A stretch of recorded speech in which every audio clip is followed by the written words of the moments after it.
jende gutxi gaude, eta bigarrana, nik eskerrak animazio, literatura eskolari, eta haren batzia dira bultzatzen, eta duen erakunde guzti. Ni Iratxe naiz, Donostiatik dator, eta hizkuntza eta literatura irakasle naiz, eta literatura zalea ere, ikasteko. Ni Amaia naiz, lehen hezkuntzako irakaslea, eta nire bai afizioz natorrunea, eta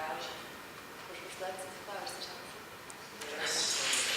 Poesia egiten dut, taller batean dago, eta niznik ere zaitu niz pizka bat nire poemak itzultzen aia. Eta hori pixkat astutu izan dugu enpraskuan, eta halako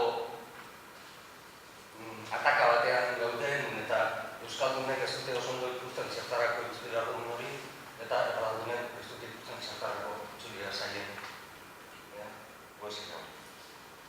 Niri iruditzen luxu handiegia dela Euskal Herritar askok Joseba San Mendiaren edo Koldo Izagirreren poesia ez zartzea tamala. Eta batez ere, bizi garen mundu globalizatu honetan ez dago zentzuri etxean eta etxerako mezu unibertsalak sortzea. Ze poesia idaztea hori da, mezu unibertsalak sortzen saiatzea.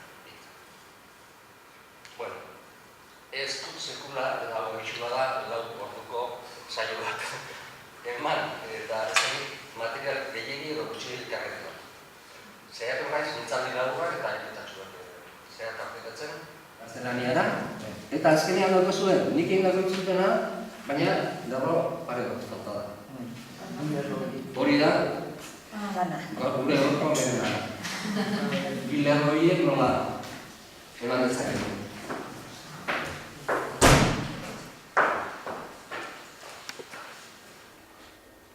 Zaiatzen badara, bilerro horiek zuzenean euskarara ekartzen,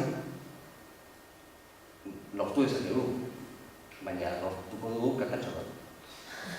Horrek esan ditu, itzultzean badaula sortzen kuota bat ere. Itzultzean idazten.